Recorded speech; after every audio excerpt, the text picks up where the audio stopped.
नमस्कार दोस्तों, स्वागत है आपका मावेटी किचन में। आज मैं आपके लिए लेके आई हूँ मैंगो कुल्फ़ी की रेसिपी, जिसे हम बहुत ही कम सामान में सिर्फ 2 चीज़ों से बना के तैयार करेंगे और इतनी ज़्यादा ये सॉफ्ट और क्रीमी बनेगी।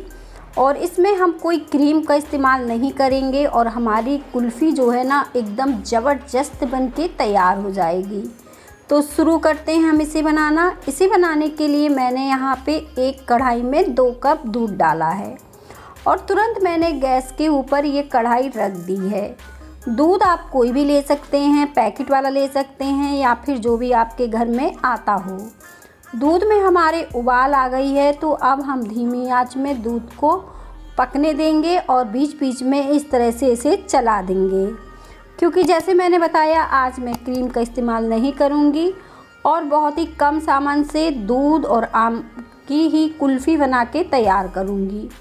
यहाँ पे देखिए अब दूध हमारा काफ़ी गाढ़ा हो गया है, तो मैंने इसमें चीनी ऐड की है।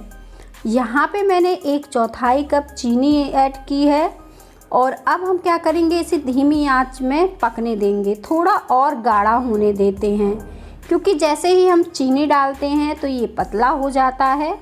तो थोड़ा और पकने देते हैं।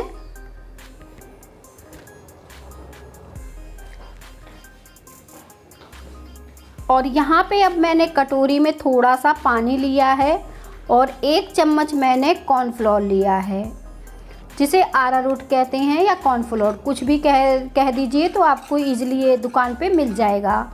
महंगा नहीं आता है, बहुत सस्ता आता है और बहुत चीज़ों में काम आता है।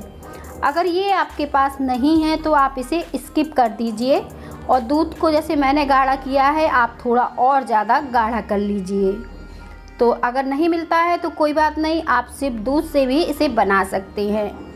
अब जब हमारा दूध पकते हुए आधा हो गया था, तब मैंने इसमें कॉर्नफ्लोर धीरे धीरे करके ऐड कर दिया है, ताकि दूध हमारा गाढ़ा हो जाए। इससे गाढ़ा तो होता ही है और इसमें बर्फ़ वगैरह नहीं जमती है। ये 2 चीज़ों का काम करता है। और देखें अब हमारा दूध बढ़िया से गाढ़ा हो गया है, एकदम क्रीमी सा है।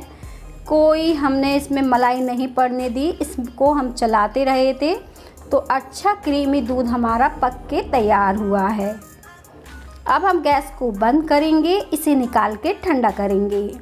अब दूध हमारा जब तक ठंडा हो रहा है तो हम यहाँ पे आम को काट लेते हैं। तो सबसे पहले हम आम को इस तरह से छील लेंगे और छील कर ही हम इसे काटेंगे। आप चाहें तो डायरेक्ट भी काट सकते हैं, बाद में छिलका हटा सकते हैं। और आम हमने छील लिया है, तो अब मैं इसे पीसेस में कट कर रही हूँ। तो कोई भी पीसेस में आप कट कर लीजिए, क्योंकि बाद में हमें इसे पीसना ही है। तो मैं इस तरह से इसे चौकोर पीसेस में कट करके निकाल रही हूँ। तो एक बड़े साइज़ का आम का मैंने इस्तेमाल किया है। आम मेरा काफ़ी बड़ा है, लगभग ये 250 ग्राम होगा। और अब मैं चाहे जैसे पीस आप कट कर लीजिए, कोई दिक्कत नहीं है। तो मैं भी इस तरह से भी काट रही हूँ, और क्योंकि हमें बाद में इसे ना मिक्सी के जार में पीसना ही है। तो आम को हम काट लेते हैं। सारा आम हमने काट लिया है। अब हम इसे मिक्सी के जार में डाल देते हैं।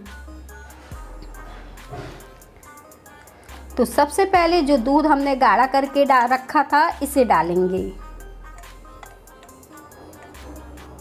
इसे डालने के बाद हम जो आम हमने रखे थे काट कर, इसे डाल देंगे। साथ में हम इसमें क्या करेंगे, 2 चम्मच घर की ताज़ी मलाई ऐड कर देंगे। बहुत ज़्यादा मलाई ऐड ना करिएगा, नहीं तो घी छोड़ देगी। सिर्फ 2 चम्मच घर की ताज़ी मलाई डालना है, जो दूध के ऊपर पड़ जाती है और निकाल लेते हैं वही मलाई। अब देखिए मैंने क्या किया है, यहाँ पे आम को भी साथ में डाल दिया है। और इन तीनों चीज़ों को डालने के बाद हमें मिक्सी के जार में बढ़िया तरीके से चला लेना है। और इसे चलाने के बाद आप बीच में चाहें तो चेक कर लीजिए। देखें ये बहुत ज़्यादा अगर आपको गाढ़ा दिखे तो आप इसमें थोड़ा सा दूध ऐड कर सकते हैं। बहुत ज़्यादा दूध नहीं डालिएगा, नहीं तो ये पतला हो जाएगा। और इसी तरह से क्रीमी और गाढ़ा बैटर ही हमें चाहिए है। अब मैं क्या कर रही हूँ, इसमें थोड़ा सा ऑरेंज कलर डाल रही हूँ। ये पूरी तरह से ऑप्शनल है। वैसे तो इसका कलर बहुत ही प्यारा आया है, आम का अपना कलर होता है, लेकिन मैंने 1 चुटकी के करीब इसमें ऑरेंज कलर मिला दिया है। और बैटर हमारा तैयार हो गया है, तो मैंने इसे देखें इस बाउल में निकाल लिया है। और देखें कितना ज़्यादा ये क्रीमी बढ़िया दिख रहा है। और देखें बिना क्रीम के ही बैटर हमारा कितना बढ़िया बना है। तो इससे कुल्फ़ी तो हमारी बढ़िया बननी ही है। तो अब हम क्या करेंगे, यहाँ पे ना मैंने सांचे लिए हैं कुल्फ़ी को सेट करने के लिए। अगर आपके पास सांचे नहीं हैं तो आप इसे कॉफ़ी कप आते हैं, ईज़िली मार्केट में मिलते हैं, चाय के कॉफ़ी के कप, उनमें भी सेट कर सकते हैं। और अब मैंने क्या किया है कि इस तरह से कुल्फ़ी का ढक्कन लगा के इसे सेट करने के लिए रख दूँगी। तो इस तरह से मैं कुल्फ़ियाँ भरकर तैयार कर लेती हूँ। और एक और तरीका मैं बता देती हूँ कि अगर आपके पास सांचे नहीं हैं तो कैसे इसे सेट करेंगे। तो कोई भी आप लंच बॉक्स ले लीजिए या फिर केक टिन ले लीजिए, जो भी आपके पास हो, और कोई भी डिब्बा भी ले सकते हैं, ऐसा नहीं है। और बस इसमें इस बैटर को डाल दीजिए। और इसे डालने के बाद आप क्या करिए, इसके ऊपर थोड़ी सी लाल और हरी टूटी फूटी हो तो डाल दीजिएगा। वैसे तो मैंगो कुल्फ़ी है, मैंगो का अपना फ्लेवर होता है और कुछ डालने की ज़्यादा ज़रूरत नहीं रहती है। और इसे मैं कवर कर देती हूँ ताकि फ्रिज के अंदर कोई पानी वगैरह इसमें ना गिरे।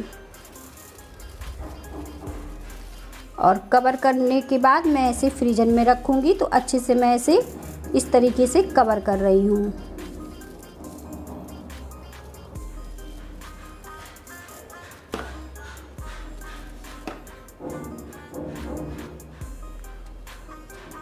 तो मैंने इसे अच्छे से कवर कर दिया है। यहाँ पे हमारी कुल्फ़ी भी अच्छे से कवर हो गई हैं। तो अब हम इन सारी चीज़ों को फ्रीज़र में रखेंगे। कम से कम 5 से 6 घंटे हमें लग जाएंगे इसे सेट करने में। और 5 से 6 घंटे बाद हम इसे निकाल लेंगे तो देखेंगे ढक्कन खोल के कुल्फ़ी हमारी बढ़िया सी सेट हुई है, कोई दिक्कत नहीं हुई है। और अब मैं क्या करूँगी, बच्चों को इजी पड़ता है इस तरह से कुल्फ़ी को खाना। आप चाहें तो प्लेट में भी इसे निकाल सकते हैं, चम्मच से खा सकते हैं, पर इस तरह से डंडी लगाने से बच्चे को बहुत ही बढ़िया और देखिए कितनी ज़्यादा ये क्रीमी बढ़िया दिख रही है। एकदम मार्केट में मिलने वाली सुपर टेस्टी आम कुल्फ़ी हमारी बनके तैयार हुई है। इसके ऊपर मैं थोड़ा सा पिस्ता डाल दूँगी। और अगर आपके पास थोड़ी सी गुलाब की पत्तियां हो ना, सूखी वाली, तो वो डाल दीजिए आप इसके ऊपर, जिससे बहुत ज़्यादा ये सुंदर और बढ़िया दिखने लगेगी इस तरीके से। तो रेसिपी कैसी लगी, तो रेसिपी अच्छी लगे तो रेसिपी को लाइक करना तो बनता है। मिलते हैं इसी तरह की